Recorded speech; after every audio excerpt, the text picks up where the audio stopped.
three important questions that we're trying to answer were, first question. Question number 1. Can they pay us back as a banker? And the answer was yes. Question number 2. Do we need more cash?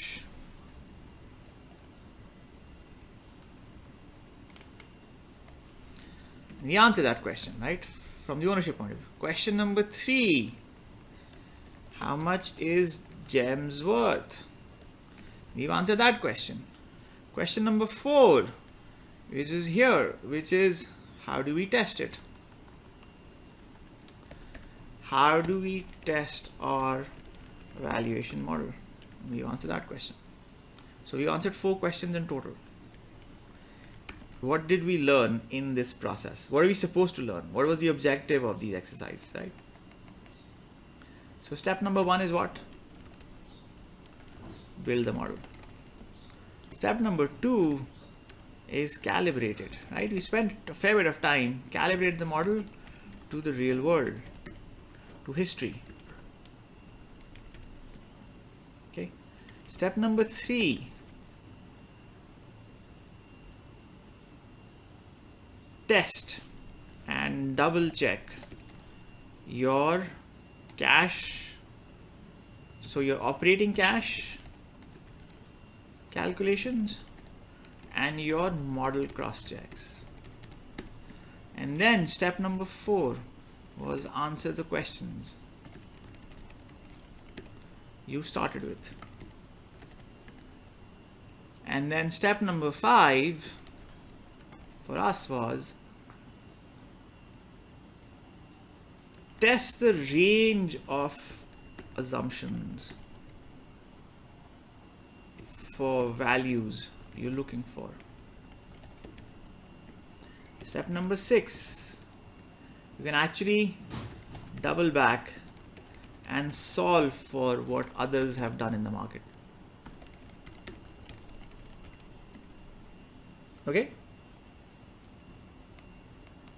So build the model was you build the GEMS model, calibrate the model to the real world. Remember the amount of time we spent on staff expenses because the numbers were not tying in. That's calibration. Test, double check your operating calculations and your model cross checks. So we did a double check on the fact that our equity number was not reconciling. So we have to solve that. And that is your homework essentially. Your homework is see if you can figure out what the error in the model is and how to fix it. See if you can reduce that, this part. Where is the model? This error. Actually put this up right up so that everybody can see it. This error. Where did this error come from? The difference between your net assets and your retained equity. This is the error. Can you reduce this? Can you resolve it? Can you solve it? Can you figure out what the difference or where that difference is coming from? What's causing it? What's driving it? Okay, that's your homework. You don't have to bring this down to 0, but right now it's about 400 million. Can you bring it down to a more acceptable level? And then answer the question you started with. So we had 3 questions, we answered 3 questions. Test the range of assumptions. And here I think step number 5, the 2 lessons were test the valuation assumptions, test your model assumptions. Test both. Don't just test one. And then double back and solve for what others have done.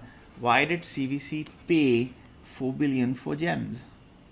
So why did CVC pay $1 billion for a 30% stake or a 25% stake at a $4 billion valuation for GEMS? We now know what are the assumptions they've used for their purpose.